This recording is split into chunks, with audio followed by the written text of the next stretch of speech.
ನಮ್ಮ ನಿಮ್ಮೆಲ್ಲರ ಹೆಮ್ಮೆಯ ಟಿವಿ9ಗೆ ಎಂದು 18ನೇ ವರ್ಷದ ಸಂಭ್ರಮ.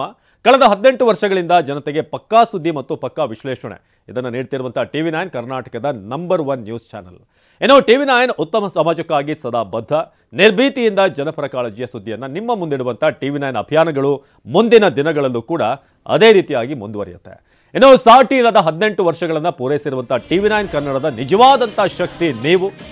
ಎಲ್ಲ ಟಿವಿ9 ಕನ್ನಡದ ವೀಕ್ಷಕರಿಗೆ ನಾವು ಹೃದಯದ ಆಳದಿಂದ ಧನ್ಯವಾದವನ್ನು ಅರ್ಪಿಸ್ತಾ ಇದ್ದೇವೆ. ಏನೋ ಕೆಲವೇ ಕ್ಷಣಗಳಲ್ಲಿ ಬೆಳಗಾವಿ ಅಧಿವೇಶನ ಆರಂಭ ಆಗಲಿದೆ. ಸರ್ಕಾರದ ವಿರುದ್ಧ ದಾಳಿ ಮಾಡೋದಕ್ಕೆ ವಿಪಕ್ಷಗಳು ಸಜ್ಜಾಗಿವೆ. ಕೆಲವೇ ಕ್ಷಣಗಳಲ್ಲಿ ಬೆಳಗಾವಿ ಅಧಿವೇಶನ ಆರಂಭ. ಸರ್ಕಾರದ ವಿರುದ್ಧ ದಾಳಿಗೆ ಇಳಿಯೋದಕ್ಕೆ ಈಗ ವಿಪಕ್ಷಗಳು ಸಜ್ಜಾಗಿವೆ. ಈ ಸಲ ಬಹಳಷ್ಟು ಟಾಪಿಕ್ ಇದೆ ವಿಪಕ್ಷಗಳಿಗೆ. ವಕ್ಫ್ ಆಸ್ತಿ ವಿವಾದ ಇದೆ, ಬಳ್ಳಾರಿಯ ಬಾಣಂತಿಯರ ಸಾವಿನ ವಿಚಾರ, ಪಡಿತರ ಚೀಟಿಯ ಗೊಂದಲ, ಮುಡಾ ಹಗರಣ, ವಾಲ್ಮೀಕಿ ಅಕ್ರಮ, ಹೀಗೆ ಒಂದಾದ ಮೇಲೆ ಒಂದು ಟಾಪಿಕ್ಗಳನ್ನು ಇಟ್ಕೊಂಡು ಸರ್ಕಾರದ ಮೇಲೆ ಅಟ್ಯಾಕ್ ಮಾಡುವಂತ ಅವಕಾಶ ಇದೆ.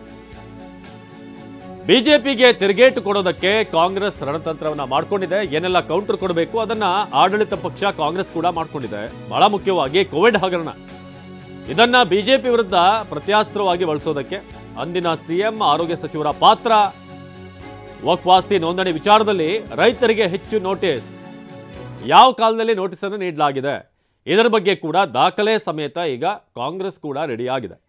ಸೊ ಹೀಗೆ ಒಂದು ಕಡೆ ಆಡಳಿತ ಪಕ್ಷ, ಮತ್ತೊಂದು ಕಡೆ ವಿಪಕ್ಷಗಳು, ಅದರಲ್ಲೂ ಬಿಜೆಪಿ ಬಹಳಷ್ಟು ಪ್ಲಾನ್ಗಳನ್ನು ಮಾಡ್ಕೊಂಡಿದೆ. ಸರ್ಕಾರದ ವಿರುದ್ಧ ದಾಳಿಗೆ ಇಳಿಯೋದಕ್ಕೆ ವಿಪಕ್ಷ ಸಜ್ಜು.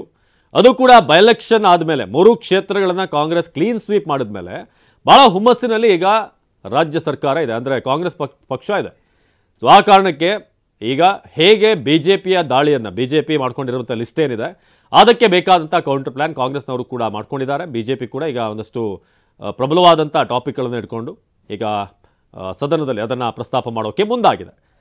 ಸೊ ಇದು ಕೋವಿಡ್ ಹಗರಣ, ಬಿಜೆಪಿ ವಿರುದ್ಧ ಬಾಣವಾಗಿ ಪ್ರಯೋಗ ಮಾಡೋದಕ್ಕೆ ಕಾಂಗ್ರೆಸ್. ಇನ್ನೊಂದು ಕಡೆ ಈ ವಕ್ಫ್ ವಿಚಾರ, ರೈತರಿಗೆ ಗೊಂದಲ ಮೂಡಿಸಿದಂಥ ವಿಚಾರ, ಇದು ಆತಂಕ ಮೂಡಿಸಿದಂಥ ವಿಚಾರ. ಹಾಗೆ ಸಿಎಂ ವಿರುದ್ಧ ಮುಡಾ ಆರೋಪ ಏನಿದೆ ಇದನ್ನು ಕೂಡ ಮುನ್ನೆಲೆಗೆ ತರೋದಕ್ಕೆ ಈಗ ಎಲ್ಲ ರೀತಿಯ ಸಿದ್ಧತೆಗಳಾಗ್ತಾ ಇದೆ. ಬಹಳ ಮುಖ್ಯವಾಗಿ ಇತ್ತೀಚೆಗೆ ಬ್ರಿಮ್ಸ್ನಲ್ಲಿ ಆದಂಥ ಘಟನೆ, ಒಬ್ಬರಾದ ಮೇಲೆ ಒಬ್ಬರು ಸಾಲು ಬಾಣಂತಿಯರ ಸಾವು, ಇದರಲ್ಲಿ ಸರ್ಕಾರ ಕಂಪ್ಲೀಟ್ ಆಗಿ ಫೇಲ್ ಆಗಿದೆ. ಆ ಪರಿಸ್ಥಿತಿಯನ್ನು ನಿಯಂತ್ರಣ ಮಾಡೋದ್ರಲ್ಲಿ ಈ ಬಾಣಂತಿಯರ ಸಾವಿಗೆ ಇವರೇ ನೇರವಾದಂಥ ಹೊಣೆ ಅಂತ ಬಿಜೆಪಿ ನಾಯಕರು ಒಬ್ಬರಾದ ಮೇಲೆ ಒಬ್ಬರು ಈಗ ಆರೋಪಗಳನ್ನು ಮಾಡ್ಕೊಂಡು ಬಂದಿದ್ದಾರೆ.